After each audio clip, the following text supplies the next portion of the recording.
next 10 minutes, I'll give an exhortation and receive a very blessed and unique minister of God to come and bless us. This morning, our theme for this house party, which is our praise party service, is Shout Unto God with a voice of triumph. All the ladies, let's say shout unto God.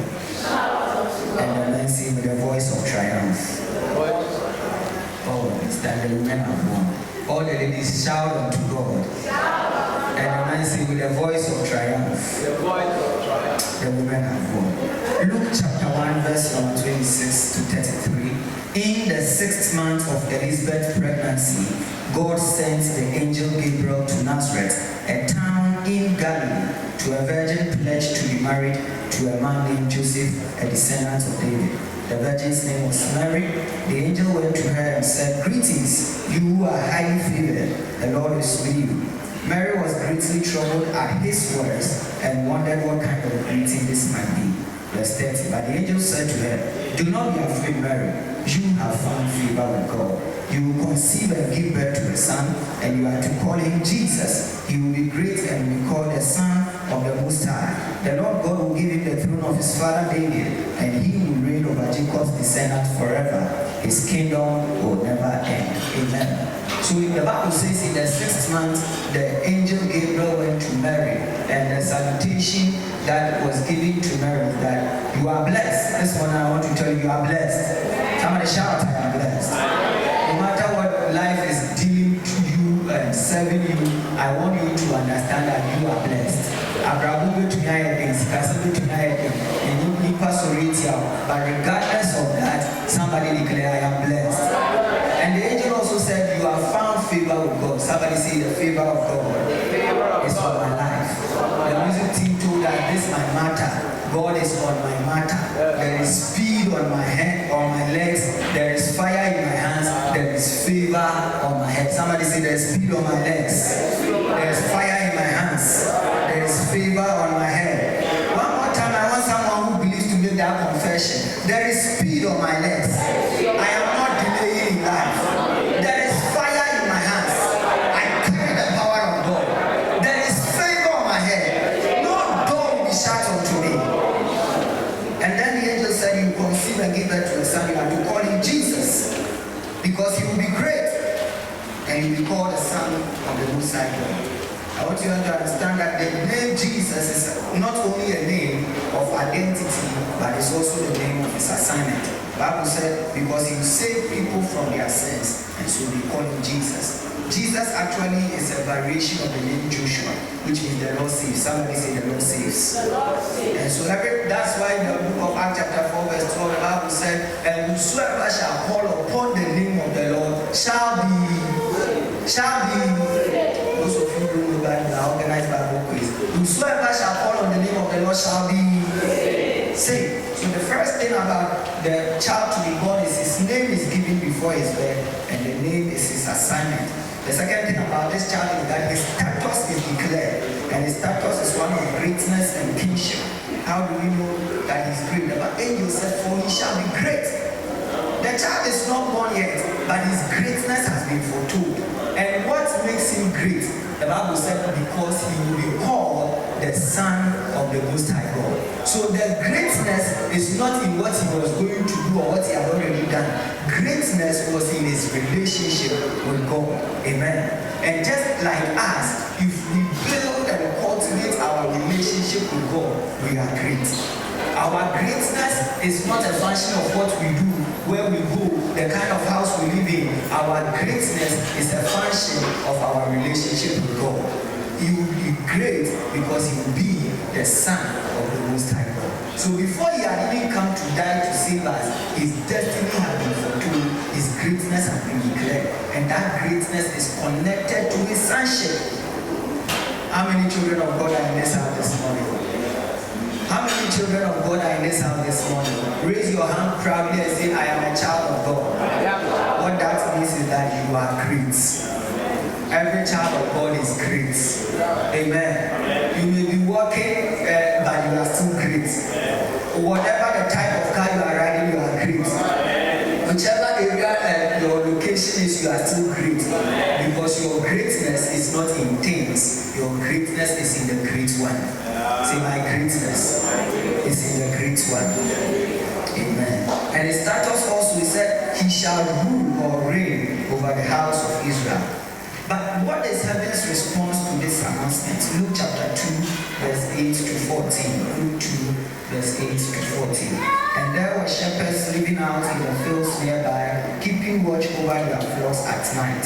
An angel of the Lord appeared to them, and the glory of the Lord shone around them, and they were terrified. But the angel said to them, do not be afraid. I bring you good news that will cause great joy for all people. Today in the town of David, a Savior has been born to you. He is the Messiah, the Lord. This will be a sign to you. You will find a baby wrapped in cloth and lying in a manger. Suddenly, a great company of the heavenly host appeared with the angel, praising God and saying, glory to God in the highest heaven, and on earth peace to those on whom his favor rests. So when the angel Gabriel was sent to Mary with this announcement, this is heaven's response. Number one, an angel came to some shepherds who were keeping watch over their flock, and he said, I have breaking news. This is not CNN breaking news or BBC breaking news. This is heaven's breaking news. Somebody say heaven's breaking news. And you know, most of the time when you hear breaking news on CNN and BBC, it is about war, it is about bombing, it is about death and all those things. But for heaven's breaking news, it is not news that will cause your heart to fear. The angel said, I bring you good news that will cause great joy for many people. Somebody say good news. That will cause great joy for many people. One more time, say good news. That will cause great joy for many people. What does it mean? Jesus is the good news of heaven. And the coming of Jesus causes great joy. And the coming of Jesus does not cause great joy for a few people, the Israelites, but it causes great joy for many people, including all of us in Dr. Benson. Say, I have good news because I have Jesus. You are ending the year with good news. If you believe that, I said you are ending the year with God. You will not hear bad news. No bad news from your family. No bad news from your boss. No bad news from your neighbors. Say, I am ending the year with good news. I'm looking at some of you. Your faces are looking like you really need some good news this morning. Say, I'm ending the year. The one who is not saying it to you, are the one I'm prophesying to. Say, I'm ending the year with good news because Jesus is the good news of heaven. And the angel said, this good news will cause great joy. You will have great joy this season. Oh, your bank account may be empty, but you still have great joy. Because we are not celebrating your bank account. We are celebrating the good news of heaven. We are celebrating Jesus. And we will bring you great joy. Jesus will bring you great joy. Jesus will bring you great joy. Mr. Piquet sang to us, I have joy. Joy overflow. Somebody say, I have joy. I have joy. Whatever your boyfriend told you, say, I have joy. Whatever your girlfriend is doing, say, I have joy. Whatever your bank account is, say, I have joy. Because Jesus is the good news of heaven. Number two, posture of heaven.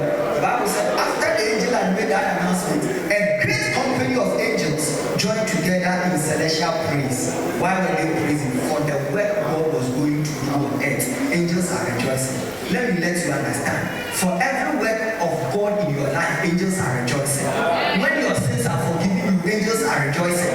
When God shows you mercy, angels are rejoicing.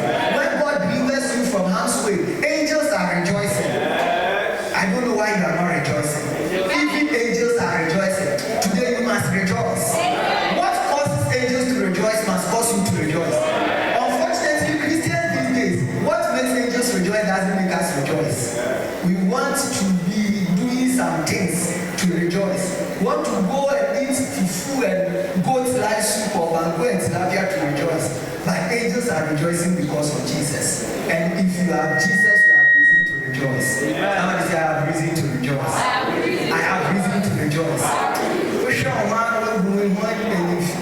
Obimpeh-Quayson, now say, oh, Bibia and Koso, I feel way here. I am day, Yaman, now I am Basa, you are depressed and you are full of anxiety. But I came to tell you, you have reason to rejoice. Amen. For the work of God in your life, send and you have reason to rejoice. You have reason to rejoice. You have reason to rejoice. I need someone who believes this message to jump on their feet and shout, I have reason to rejoice. Believing the message. I need you, if you really believe, if you really believe, where are the believers? We have believers who don't believe, and we have believers who believe. But I'm talking to believers who believe. I want you to jump to your feet, throw your hands in the air, give the Lord a shout and say, I have reason to rejoice. Oh, I have reason to rejoice. In the next 2 minutes, the minister will take over and we'll be rejoicing in the presence of God. So that was the posture of heaven. Still standing. What must be our posture on earth? If heaven is rejoicing, those of us on earth, what must be our posture? So it comes to our foundation scripture for today's service, Psalm 47, verse number 1. Psalm 47, and I need instrumentalists to work with me on this one. Psalm 47, verse 1. Music media, can you put Psalm 47, verse 1 on the screen? Psalm 47, verse 1. And we are going to read together, and I want everyone to use a tenderous voice to read the scripture. Media, are you ready? Psalm 47, verse 1. I will read it, but we will put it on the screen and we'll read together. The scripture said, clap your hands, O you people. So take away the director of music, the sons of Korah and Sam. We know that that is the title. So let's start from clap. Everybody with a tenderous voice, ready, go.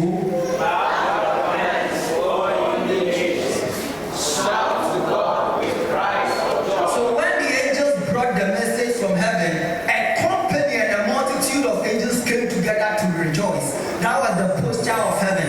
And this morning we must demonstrate the posture of earth. For this great news that brings joy or great joy to many people, we are going to demonstrate our posture. What does the Bible tell us to do?